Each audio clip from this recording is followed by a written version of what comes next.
Ladies and gentlemen, the following podcast is set for one episode. Your host from Columbus, Ohio, is Michael Kirk. Welcome to the Outlaw Mudcast. Hello and welcome to the Outlaw Mudcast, your digital audio dirt sheet for all things Supershow. Top story this week, the two big conventions for Supershow, Gen Con in Indianapolis, Indiana, and Southern Fried Gaming Expo in Atlanta, Georgia. Now, on this episode, we are just going to cover Gen Con. There will be an additional episode in a couple of days, hopefully, where I go over what happened at Southern Fried Gaming Expo. I was not in attendance. I was in attendance at Gen Con. So let me run through what I have for Gen Con. I'll start with the product releases for Gen Con. For Supershow the Game, what debuted at Gen Con was the brand new singles competitors, Machine Gun Carl Anderson and Doc Gallows, and their Tornado tag team, the Good Brothers. The competitor Ms. Flawless, the new old school competitor, debuted. The newest wave of Grand Packs, Grand Pack Wave 4. Those packs debuted and were able to be purchased at Gen Con. The two box sets, the two-player old school box sets, the Stone versus Lukewarm Stephen Houston, and Gendre the Gigantic Grenoble versus the Unreal American Hunk Homeland. Both of those sets debuted at Gen Con. Those were the new products at Gen Con. We also had mystery boxes available for purchase, payoff packs, the Super Lucha 4-player box set and solo mode. Tomato Jr. was available as a convention-only competitor set. That, along with a couple of binders of single cards that you could purchase, that was all of the available Supershow the Game product at Gen Con. That did not include the new BTE Tornado Tag Team Competitor set that comes with a Tornado Tag Team Competitor card for BTE, new alt art competitor cards for Brimelight and Titan, and looking at the picture on supershowthegame.com under shop, under new items for BTE, it looks like it comes with 3 finishes for Brimelight and 1 for Titan. That is what is pictured on the website. That was not available for purchase at Gen Con. I think it was available for purchase at Southern Fried Gaming Expo. I'm not 100% on that. You can buy that for $25. All of the product I've mentioned so far you can purchase on supershowthegame.com. Check out the listings under shop, under new items. All of that is there. There were also daily promos at Gen Con. These were the skill requirement versions of Running Lariat, DDT, Bow and Arrow, and, I'm going from memory here, Blinded by Salt. I talked about the skill requirement cards. They give you +2 to the skill that matches the move type. So for Running Lariat, it's a strike, so you get +2 to strike when it hits, and you have to have an 8 or greater strike to play that card, to have that card in your deck, and have it not be blank. DDT is the same way. Grapple requirement, +2 to grapple. Bow and Arrow, submission requirement, +2 to submission. The other promo card, Blinded by Salt, the text is the same text as from the Marcel art card that came out at Grand Gathering. That was a lead strike number 7. Blinded by Salt is a lead submission number 9. The other 3 are numbers 13, 14, and 15 respectively. You can purchase the skill requirement cards, Running Lariat, DDT, and Bow and Arrow on supershowthegame.com. Same place you can purchase all the other ones. The ones that were given out at Gen Con had the Gen Con logo on them. As far as I can tell, the ones available for the website do not have a convention logo on them. I do not see Blinded by Salt available as a single card purchase on the website along with all the other product I've been discussing. That's what I have for products specific to Super Show the Game. At Gen Con, they were also selling copies of their new game 27 and a game they've been selling for quite a while now, Rummy Gummies. They did not have Scallywager at Gen Con. They did not have any other SRG Universe games for purchase, as far as I could tell, at Gen Con. As far as tournaments go for Gen Con, 4 tournaments, 1 Thursday night, 1 Friday night, 1 Saturday night, and then 1 midday Sunday.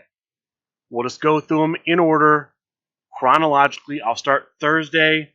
The Thursday night tournament was an Underworld tournament. You had to use an Underworld division competitor or a competitor from any other division outside of the World division. The competitors were subject to 2020 vision. 26 players signed up for this tournament. There were 5 Swiss rounds, not bullet rounds, Swiss rounds. And then after those 5 Swiss rounds, there was a cut to a top 8 based on record. The matches in the quarterfinal round were all steel cage matches. In the first match, you had Ricky Riot as Brawl Duke versus Uncle Bradley as Santa's Little Helper. In the second match, you had Loudmouth Leo Larynx as Jolapuki versus the Collector Sean Loeb as Boppy. In the third match, you had the Spice Lord as Indy Hartwell versus myself as the second version of the SRG Boss. And in the final quarterfinal match, you had Kempo Kenny as EDM versus Darby AF as Adam Page. The winners advancing to the semifinal round were Loudmouth Leo Larynx, Ricky Riot, the Spice Lord, and Kempo Kenny. One thing I'll mention here, this stipulation, steel cage, is not part of the current stipulation block. The current stipulation block is, of course, you always have main event, dark match, no disqualification, and New York rules as potential matches that could be in top cuts. The current rotating block is Strike Club, Psycho Circus, Kendo Stick, and Raven's Blood Cemetery. I'm just going from memory on those, so I hope they're correct. There's nothing wrong with using a stipulation outside of the block, but they are supposed to give us those stipulations in advance if they decide to go outside of the block. At least they've told us that. So I'm a little disappointed that they did that. It's a minor quibble, but it is a quibble. In the semifinal round, we had special guest referee matches. In the first semifinal match, we had Ricky Riot as Brawl Duke versus Loudmouth Leo Larynx as Jolapuki, with Booker Mania as the special guest referee. This effectively negated Brawl Duke's gimmick. Loudmouth Leo was able to take advantage of that. He wins the match, advances to the finals. In the other semifinal match, we have the Spice Lord as Indy Hartwell versus Kempo Kenny as EDM, with Jin the Heavy as the special guest referee. And let me mention this here.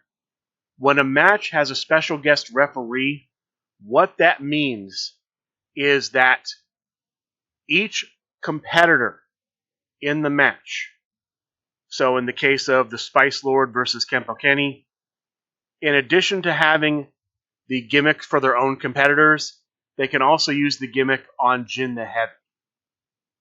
In the first match, both players were using Booker Mania's gimmick in addition to their own. Booker Mania's gimmick negates Brawl Duke's gimmick.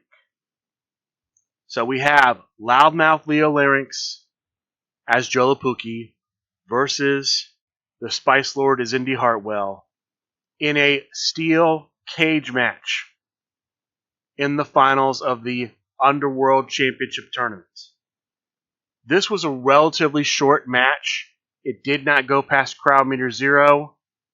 The winner, Loudmouth Leo Larynx. Congratulations to Loudmouth Leo for capturing the first 2026 Gen Con tournament win. That was Thursday.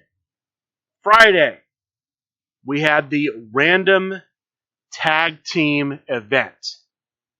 Players entered the event as singles, and then they were randomly paired with a partner, and those teams played through the tournament. 16 players signed up, so they were randomly paired into 8 teams. Those 8 teams played in 3 bullet rounds. At the end of those 3 bullet rounds, 2 teams were 3-0, were undefeated, and so those 2 teams faced off in the finals. The first team was the team of King Cold, playing as King Cold, and a player I wasn't too familiar with, Adam, playing as Hugh Manatee. Their opponents, King Greatness as King Greatness, and James Payne as Witch Hunter General. It's a 3-king versus 3-king match. The finals match ends up going to crowd meter 3. The winners at crowd meter 3 winning the Friday night random tag team tournament, King Greatness and James Payne. Congratulations to King Greatness and Grandmaster Payne for winning the random tag team tournament. Only one other team had a winning record. That was the third place team featuring Charles Barkley as Gangrel and myself as the second version of Overdog. We took third place. Congratulations again to King Greatness and Grandmaster Payne. There's one criticism I have about the tournament I need to bring up. And it's a criticism I've brought up before at tournaments, and that is the issue with not starting tournaments on time. The random tag team tournament was set to start at 5 p.m. and it did not start until 6 p.m. As a player, from my observations, it did not seem like the delay was outside of the control of SRG Universe. It does not seem like the tournament did not start on time because of forces outside of the company's control. If it was, then this criticism is moot. But assuming that the fault lies solely with SRG Universe, this is something that they really need to correct. I've participated in multiple convention events not run by SRG Universe, and I've never experienced the tardiness problems with any other company that I have with SRG Universe. They've been doing this for over a decade, and this should be a rarity, not a normal occurrence. And it's more of a normal occurrence that SRG Universe events don't start on time. Now, I will say, for the events here, this is the only one that was really egregious. But it's still something that needs to be cleaned up. When players are scheduling events at a convention, oftentimes they'll schedule back-to-back events. They'll schedule an event that starts at a particular time. It's suggested that it'll go for a certain length of time, and then they'll schedule an event after that. So, for example, if a player at a convention signs up for an event that starts at noon and runs for 2 hours, they might go ahead and schedule a 2 o'clock event because they're assuming their event will be done within the 2-hour window. Now, for some reason, tournament play goes on longer than that, and it goes past the 2-hour window, that's understandable. But if we have a Super Show event, it has a scheduled time window, and we're going past that window because we're not even starting the event on time. We're starting the event an hour later than we're supposed to. That's going to send the signal to players that they can't trust SRG Universe to run events within the scheduled windows at the scheduled times. That's not something SRG Universe wants to put out there. They don't want to have a reputation of not being able to run events competently. So, I really think this is something they need to work on. They need to improve. This is my only criticism, really, of the events outside of the stipulations I mentioned earlier. By and large, Brian Schmidt, who ran the majority of these events, ran them, in my opinion, very well. I will say for the Sunday event, he did a great job making sure we started at a reasonable time, making sure we were playing with time limits to get the event done within the time window. So I'm very happy that he did that. This is my only real criticism because it's a problem I've seen happen over and over again. And I think it could discourage people from participating in Super Show events because they can't trust the times given. Outside of this, though, like I said, I thought everything went well. Saturday, we had the Gen Con World Championship Tournament. It was supposed to start at 6 p.m. Now, this event was delayed, but that was entirely outside of SRG Universe's control. About 30 to 45 minutes before the event was scheduled to start, there was a tornado warning in the city of Indianapolis. There was a big storm. They shut down all of the food trucks, closed down that area, and there was a lot of bad weather. The weather was so bad that there ended up being a major leak in the gaming hall. It looked like it was raining inside of the gaming hall. Some people took videos of that. You may be able to see those videos if you look online.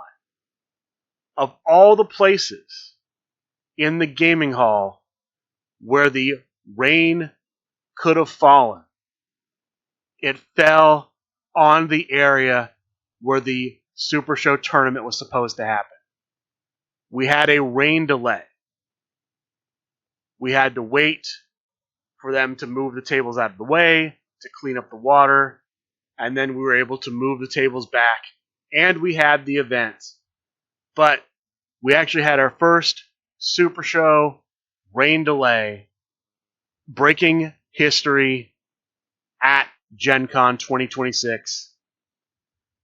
I would not be shocked if we get future tornado events to memorialize the first ever Super Show rain delay. But we had that. We overcame it. And the tournament went off outside of that without a hitch. 28 players signed up in this World Division tournament. all singles competitors were legal, subject to 20/20 vision. There were 4 bullet rounds. At the end of those 4 bullet rounds, there were 3 undefeated players and 8 players with a record of 3-1. The 8 players with a record of 3-1 were paired up into 4 New York rules matches that started at crowd meter 3. The winners advanced to the top 8.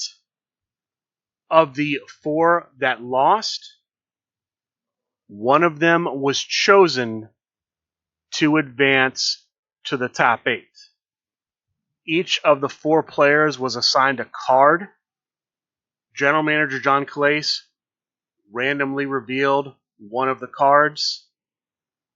The player who was represented by that card was eliminated. He did that a second time. That player was eliminated. For the remaining 2 players, Luna Bellatrix revealed a card, had the option to decide if the revealed card resulted in the elimination of the player or if the player whose card was revealed would advance. She chose that second option, and that player advanced to the quarterfinal round. That player was Darby AF. Darby AF ends up facing Charles Barkley in the quarterfinals. Darby AF was Adam Page. Charles Barkley was Math Guy.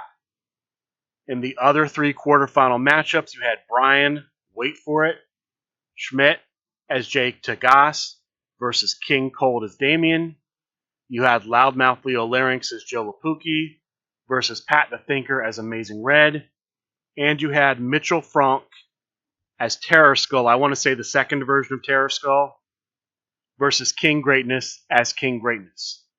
These were all Psycho Circus matches. The winners advancing to the semifinals: King Cold, Loudmouth Leo, Mitchell Frank, and Charles Barkley. The semifinal matches were dark matches. We had King Cold versus Loudmouth Leo Larynx, and Mitchell Frank versus Charles Barkley. The winners, King Cold and Charles Barkley. This was King Cold's 4th finals appearance, from what I understand. The last 3 finals appearances, he lost the match. So he was going for his 4th attempt to win the Gen Con World Championship Tournament. King Cold again was playing as Damien. Charles Barkley was playing as Math Guy. Standard singles match, no stipulation. It ends up going to crowd meter 3. The winner, winning his first ever Gen Con World Championship Tournament, King Cold. Congratulations to King Cold for getting the monkey off his back and winning the Gen Con World Championship Tournament. At some point between Thursday and Saturday, I'm not sure exactly when, there was a defense of the UCW Championship. Challenger Jared Bridge, playing as ELF, took on the champion Ricky Riot, champion with Brawl Duke. From what I understand, the match ended up going to crowd meter 2 with the winner, new champion, Jared Bridge. Congratulations to Jared Bridge for winning the UCW Championship. Sunday, we had the Gen Con Tag Team Tournament. 5 teams, so 10 players, signed up. There were 3 bullet rounds. Those bullet rounds had a 30-minute time limit. Once you hit the time limit, I believe the crowd meter would be increased to crowd meter 2. If there was no winner after 5 minutes, the crowd meter would go up again. And if there was no winner after the next 5 minutes, it would go up again. I don't believe that happened in any of the matches. After the 3 bullet rounds, there was only one team that went undefeated. That team was Hit the Music. Jared Bridge as ELF, and Guard as the King of Strings. As a result, they win the Gen Con Tag Team Tournament. Congratulations to Hit the Music for winning the final tournament of Gen Con. As a result, they will face the winners of the Southern Fried Gaming Expo Tag Team Tournament at a later date. The winner of that match will get a shot at the LFF Tag Team Champions. They will get a shot for the championship. After the tournament, we had the final featured match of Gen Con. This was for the LFF Global Championship. The challenger, Ref Dave, playing as Ref Dave. The champion, the Collector Sean Loeb, champion with Swaggle. This was a relatively short match. It didn't go past crowd meter 0. The winner, still champion, the Collector Sean Loeb. Congratulations to the Collector for a successful defense. It looks like his next challenger may be Swaggy D sometime either later this month or next month. I'm not sure when that's going to happen, but it looks like Swaggy D will be the next challenger for the Collector, Sean Loeb, and the LFF Global Championship. There was some talk over the weekend about a unification match between the LFF Underworld Champion and the LFF Intergalactic Champion, where the championships would be unified. I'm not sure how that would have worked. I don't know what would happen to the Intergalactic division if the Intergalactic Championship went away. But to my knowledge, that never happened. There was no unification match. We did have the Underworld Champion in attendance, but he did not defend. A little unusual, but that happens. That was Gen Con. My general thoughts about the Gen Con experience, I enjoyed it. I enjoy getting to sample new games. I got to sample quite a few, try some things I'd never tried before. That to me is one of the great things about going to a convention like Gen Con. You get to be exposed to new games. Found some things I enjoyed. It's always great seeing everybody. Got to see the whole crew from SRG Universe. The SRG boss, his consigliere, the general manager, Loudmouth Leo, Nick Nimble. Unfortunately, with the split conventions, with simultaneous SRG conventions in Indianapolis and Atlanta, people who might normally have gone to Indianapolis went to Atlanta instead, which I perfectly understand. Unfortunately, we did not get to see those people. They were missed. Some of the classic old school Super Show players were there. I got to see Vanilla Gorilla. Vanilla Gorilla was on site. So maybe it was a good thing that the Rust Belt players did not run into Vanilla Gorilla. The Masked Llama was there.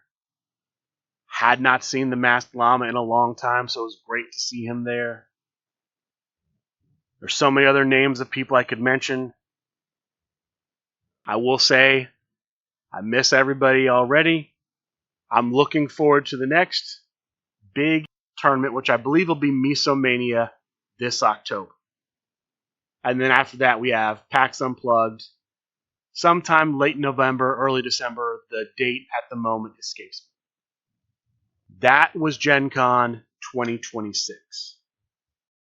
As far as online tournaments and featured matches outside of Gen Con, Monday night, we had Monday Night Fights. Open division tournament, all singles competitors legal, subject to 2020 vision. 11 players played in 4 bullet rounds, and after those 4 bullet rounds, there was a cut to a top 4. All of the matches were New York rules matches.